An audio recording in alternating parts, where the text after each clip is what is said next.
Welcome back to another episode of Rock Boys Football. Shane Beamer and the South Carolina Gamecocks released their official depth chart heading into the 2023 season. Going to be giving you guys some of my big takeaways from seeing this depth chart. This is a team that we've talked a ton about during the summer. You guys know how high I am on what Shane Beamer can do with this South Carolina program. Quite frankly, what you're already seeing Shane Beamer do. This is a program that is going in the right direction. I'm pulling for, and it's largely because the support from you guys truly means a lot. So one, if you do enjoy the content, consider subscribing to the channel. This has been a team that I love talking about, but even more learning from you guys, talking ball in the comment section. It's been a blast for the South Carolina team. So appreciate you guys rocking with the boys. Would love to hear your depth chart takeaways in the comment section. Again, let's chop it up there. And without further ado, let's get into this South Carolina offense that I think the big surprise is you see true freshman Nyck Harbor listed in the two deep, and now there's reasons not to be that surprised, but you also go back his senior year, you take a look at the film. He was playing as an edge rusher. Most schools recruited him to become an edge rusher, and he wanted to play as a wide receiver, and that's what he's doing now. You're not totally surprised because when you're 6'5", 241 pounds, and the fastest player on the football field immediately as a true freshman, you're gonna get playing time. He's gonna be a guy that's hard to keep off the field. But if you're a South Carolina fan, what does that tell you? It tells you that he's got a pretty good understanding of how to play wide receiver at the Power 5 level, had a really, really good fall camp, and I think you're really optimistic about what he can do as a true freshman because, again, 6'5", 240, faster than anyone trying to cover him. He's gonna be a handful to deal with, and he's right behind Juice Wells. That if you guys have heard me talk about Juice Wells, I think he's a top 5 wide receiver. You wanted to argue with me that he was the best receiver in the SEC, I probably would not argue too much with you. In the overall wide receiver room, my big takeaway is they're big and they're fast. And that is a really good combination for Spencer Rattler, who bring in Dowell Loggins. He's going to let Spencer Rattler cook a little bit more, and I'm really excited about that. Coach Satterfield, the amount of times that they were trying to dump the ball off, not push the ball downfield, really, really frustrating when you have a quarterback of Spencer Rattler's talent. When you finally saw them kind of uncork it a little bit, let Spencer Rattler cook per se, in that Clemson and Tennessee game, you saw Spencer Rattler play the best football of this season. I'm really hoping you see that continue. But what you're seeing is they got the wide receivers to stretch the field and try to hit those explosive plays. And you got a quarterback that can hit those throws. So really optimistic about the quarterback wide receiver group combination. Now, the next big takeaway I have on the offensive line, and if you guys have listened over the summer, that is my main concern. This offense has the chance to truly be special if it can all come together. Really nervous about the offensive line play. If they can keep Spencer Rattler clean, this offensive line is going to be awesome. Now, you can take this in two ways, and this is kind of how I interpret it, reading through this depth chart.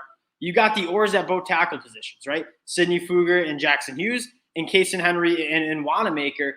What does that tell you? It either says, one, if you want to be pessimistic, it's, okay, the coaching staff doesn't really know who the starter is. Nobody has really earned it yet. That competition is still going on. Or the more optimistic lens, and that's probably the lens I prefer to, because I'm just going to assume that they can get better until I see it on the field not happen, is hey, you have 4 offensive tackles that this coaching staff feels pretty good about heading into the 2023 season, right? When you see the oars, it's we're comfortable playing Sidney Fugger or Jackson Hughes at that tackle spot. So optimistic or not, if this offensive line can come together, you're going to see this offense really, really explode. On the inside, I think you feel a little bit better. Marquis Anderson, again, it's rare to see true freshmen playing the SEC in general. You have to be truly special. It's even more rare to see those guys play in the trenches. Marquis Anderson, though, he has the body to do it. 6'4", 302 pounds, put on some good weight. He was a guy that I read the fall camp practice notes, a guy that looks the part, adding some nice depth to this offensive line. It's not a bad group. I just want them to come together on the field because I think they have some names to do it. And again, if they can block and they can keep Spencer Rattler clean, you're looking at a really, really fun offense. Now, I expect to see 2 tight end sets, right? Trey Knox, Joshua Simon, both coming over to the portal. I think Trey Knox is awesome. I loved him at Arkansas. I wish they used him a little bit more as a passing threat. I'm really excited to see what Trey Knox can do. Jaheim Bell was good. Jaheim Bell was also 6'3", not really the prototypical tight end build, and they didn't really use him as a tight end. At one point they were just turning around giving him handoffs. Jaheim Bell was a good athlete. I think Trey Knox is a better tight end in terms of being a weapon for Spencer Rattler to work with, especially over the middle of the field. When you have burners on the outside, like a Nyck Harbor, Juice Wells, Xavier Legette, you might see those seams open up as the safeties might need to help over the boundary with all that speed. I think Trey Knox could be a guy that really can work that middle of the field. Next big thing, Spencer Rattler, quarterback one. No surprises there. That running back situation where I would have maybe thought you'd see three with Braswell maybe being included.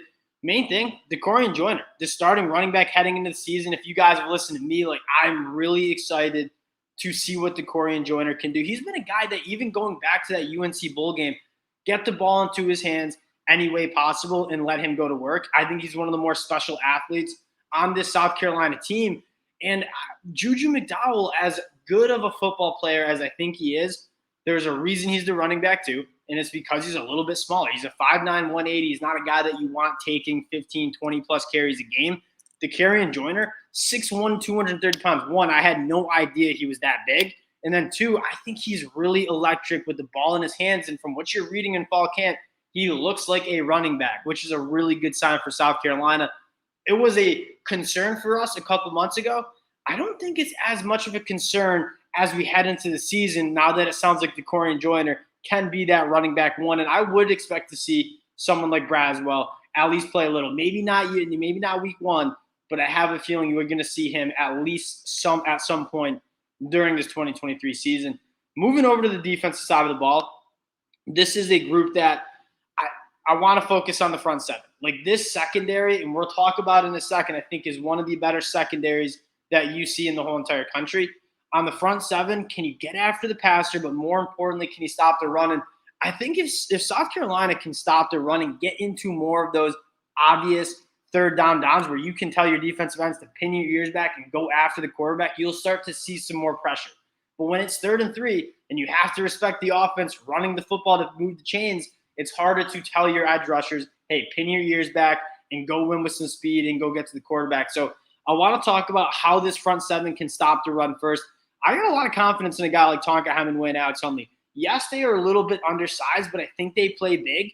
And as like big and like Jordan Burch and Zach Pickens were last year in terms of like the physical traits, never thought they really kind of reached that potential. If you were to ask me, like a healthy Tonka Hemingway might be the best guy up front to stopping the run. That's going to be a massive storyline. And before we go to the edge rushers, I do want to touch on the linebacker situation because that's, I think, the big – you saw South Carolina struggle against the run. I think a lot of it had to do with a guy like Stonebland, who this is nothing against Stonebland. I think he's going to be a really good linebacker for South Carolina. True freshman's at the linebacker spot. Like I saw a lot of fans say he looks slow. I don't know if he's physically slow. It's like when you are your first year playing SEC college football and you're thrusted into a starting spot, it's hard to play fast. It's hard to diagnose things and play fast. Year 2 for Stonebland, I'm excited for him to take that step. Debo Williams and Mo Kaba being healthy, I think, is massive. Those are two guys who played a lot of football, obviously have battled some injuries. Shout out my guy, Pup Howard, though. Making the 2 deep. You're going to see some true freshmen play and play a decent amount. Nyck Harbor, I think Marky Anderson plays. I think Pup Howard plays. I will get to Desmond Umazulu as well. But I think Pup Howard is, like, different. Like 6'4". I think he's almost up to 250 pounds. Moves like he's 200 pounds. I like this linebacker group. I think you got 4 guys that you feel pretty good about. And if Pup Howard can, like, put it together as a true freshman, I think South Carolina might be able to stop the run a little bit better than they've had in the past. Now let's get to the pass rushers. Jordan Strachan coming back, I think, is massive. I think he's one of the better edge rushers in the SEC, obviously. I don't think people recognize how banged up South Carolina was. And then more of just a shout-out to what Shane Beamer has done during his time at South Carolina. Like, going back to his first year, I mean, you were kind of playing quarterback roulette, and you still find a way to make a bowl, still find a way to win a bowl game. And then last year, I mean, decimated in the front seven with injuries, a lot of guys playing hurt. It wasn't great, but if this group can stay healthy, I think you're looking at a pretty solid group. I'm really excited about Jataeus Gear coming over in the transfer portal. And then Desmond, they got the pronunciations here. We're going to go Desmond Umazulu. He's another guy that you guys know I follow recruiting pretty closely. Talk about traits, like traitsy. He's up to almost 250 pounds. I think he's another guy that could play a lot for Shane Beamer. Now we can just gush over the secondary to round this out. I'm interested to see what they do with that nickelback room. Like I could see Nick E kind of walking in, playing a little bit more around the box. I think he's certainly capable of doing that.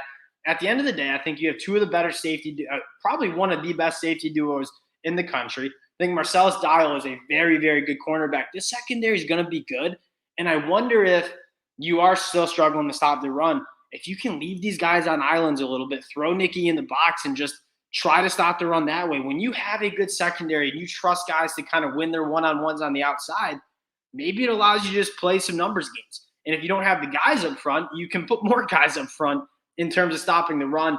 I think the talent in the secondary room gives the defense a little bit more of a flexibility in terms of playing the numbers game. And a lot of times stopping the run, it is straight numbers. Like you put guys in the box, you're going to be able to stop the run, whether you have great guys or not. The secondary providing a little bit more flexibility for the South Carolina defense in terms of stopping the run. Now, I normally don't talk about specialists. I feel like you got to talk specialists when you're talking Beamer. You got Kai Kroger coming back, who one of the best. I don't know how they do it.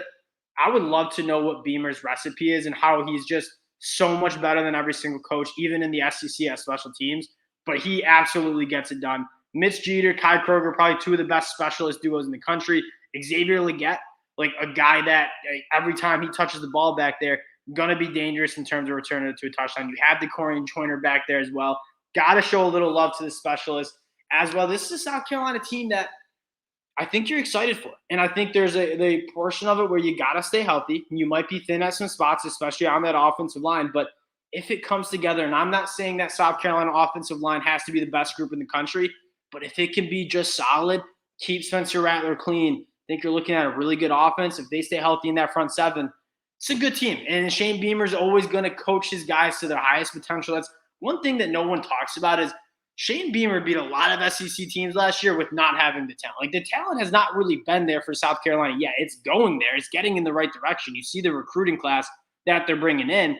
That being said, he's won a lot of games with probably less talented rosters than some other SEC teams. As he continues to get his guys in there, build the talent through that high school class, you're going to see the South Carolina program trend in the right direction. Again, wanted to just hop on, share with you guys my thoughts, seeing how we talked so much South Carolina this summer. Appreciate you guys. Can't wait for Saturday night. And again, if you do enjoy the content, consider subscribing to the channel. Appreciate y'all, and we'll talk to you guys later.